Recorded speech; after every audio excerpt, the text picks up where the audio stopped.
Hello, Luff Lions. It is time for chapter 4 of Fenway and Hattie. This story is being read with permission by Penguin Random House. I lie in the dog park for a very long time. At some point, a lady human's voice hollers for Goldie and Patches. See you around, Fenway. I hear Patches say, I don't even respond. Finally, my ears detect a loud truck roaring to life, then zooming away. The sliding door opens and Food Lady appears. She has a puzzled look on her face. Her head swivels. Hattie? She calls. Rustling noises float down from the leafy branches, and then it's Hattie. She's climbing back down the giant tree, the way Fetchman does when he's coming down a ladder. For the first time, I notice slats of wood stuck to the far side of the truck. When my short human's almost to the bottom, I jump up. Hattie, I bark, and I leap up on her legs. Is it playtime now? Apparently not. She scurries right past me to the porch where Food Lady is standing. I race up behind her. But as soon as we're through the door, something is different. The house is not empty anymore. I cruise into the big room in the front. It's filled with scents that I recognize right away. Fetchman socks and newspaper and potato chips, just like our lounging place at home. There's even a couch that smells exactly like the one Food Lady won't let me climb on. How did it get here? I poke my head into another room and find Fetchman busy opening boxes. I zoom down the hall and peer into the eating place. Food Lady is busy opening boxes too. Where's Hattie? I follow her scent over the high staircase. I bound all the way to the top and tear down the hall into the room where she was before. There she is. Hattie's also taking things out of boxes, clothes and shoes and toys. She must be very busy because when I enter, she doesn't even look up. I vault onto the bed that wasn't there before. It smells minty and vanilla-ish, like Hattie's bed. I curl up into a ball and close my eyes. The next thing I know, an alarming sound from downstairs wakes me up. Ding dong, the doorbell. I hear Fetchman's voice, then the noise of the front door closing. Intruders again? I shoot off the bed and fly down the stairs past Hattie. The instant my paws hit the bottom step, a delicious scent fills my nose. It smells like gooey cheese, yummy sauce, and spicy pepperoni. It could only be one thing. Pizza. Yippee, I love pizza. I knew something wonderful was happening. Great news, Hattie, pizza! I bark as we rush down the hall. But when she heads inside the eating place, I hang back on the safety of the carpet. I poke my snout through the doorway and inhale the luxuriously spicy and savory aroma. My tongue drips uncontrollably. Hattie and Fetchman are sitting at a table just like the one in our eating place at home. Food Lady opens a thin box and puts steaming slices of pizza on paper plates.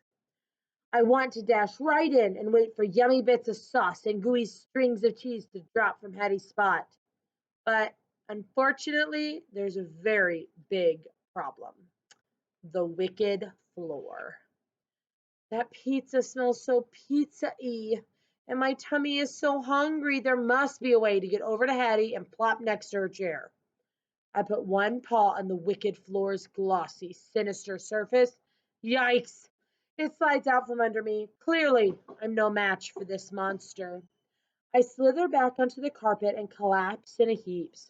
I peer through the doorway, defeated and drooling. Fenway! Hattie calls, like she's just realized somebody was missing. Clearly, my short human is unaware of the evil lurking beneath her feet. She gazes at me with sad eyes. Aww, her voice is filled with pity. Can't we eat pizza out there in the hallway? I whine. Hattie looks like she'd be up for it, but Food Lady has other ideas. She gets up and heads over to one of the big boxes. She pulls out a dish that looks just like mine, and my tummy starts to rumble. Food Lady grabs a lumpy bag that I recognize right away. I immediately start panting. She takes out a scoop, and the exciting sound of dog food rattles right on it. Wowie, it's supper time! I spring to my feet, my tongue slurping in tasty anticipation. I'm so ready, I'm so ready, I bark. But just like that, the happy scene turns terrible once more. Food lady places my dish right on the wicked floor, then goes back to her seat and nods at Hattie. Fenway! Hattie calls, her face is hopeful. She points at my bowl as if I might not have noticed it. Why is she doing this? Fenway! She calls again, but nothing has changed. My dish is still on the wicked floor. Why is Hattie torturing me? I crumple onto the carpet, my tummy growling. Food lady and fetch man are patting Hattie's arm like they're comforting her. Hey, I'm the one who needs comforting, people. There must be a way to get to the food. Hattie goes back to eating her pizza, but she keeps sneaking sorry looks at me. And then in a flash, I know what to do. I push myself up and I stretch my head inside the doorway. I put on my most pathetic face. Stop tormenting me, I whine. I move up to the edge of the wicked floor and I whimper some more. Hattie tilts her head to the side. She looks like her heart is breaking. I fall to my belly, paws stretched out in front. I whine louder and longer. You want to help me, Hattie. You don't want me to starve, do you? I can tell from her eyes she's starting to cave. I give it everything I've got. Oh please, Hattie, I moan. I'm so hungry. It works. Hattie leaps out of her seat and snatches my dish off the wicked floor, while fetch man and food lady look on disapprovingly. She carries it out into the hallway. Before she even sets it down, chomp! Wow, it's scrumptious. For the next few seconds, I'm lost in a crunchy, munchy world of pure deliciousness, until all too soon, the bowl is empty. I let out a burp of deep satisfaction. That's my short human. I knew she'd come through. When the windows are dark, I'm upstairs in Hattie's room, lounging on the bed. I sprawl out on the cozy blanket, ready for my bedtime brushing. Hattie appears smelling strongly of mint, same as every night. She kisses my brown paw, my white paw, then showers my neck with kisses.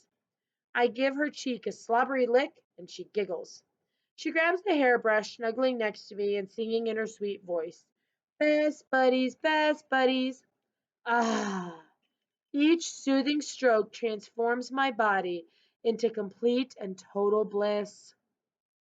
I roll over for the other side as Hattie keeps on brushing and singing away. When she gets to my belly, my hind leg kicks with delight. As the room grows darker and darker, my eyelids get heavy. I close them just for a second, and then I'm outside by the giant tree. And what's that horrible smell? It's so squirrel-ish.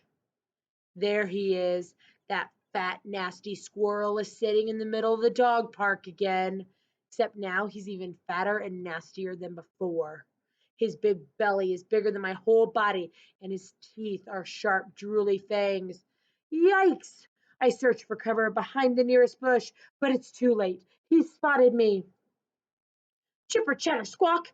He screeches, waving his massive, fluffy tail and scampering towards me at full speed. Get out of here, you pest! I bark in my fiercest voice, but apparently he doesn't hear me. He's hurtling straight at me when crack, boom, kaboom! Oh, that's one loud squirrel. My eyelids pop open.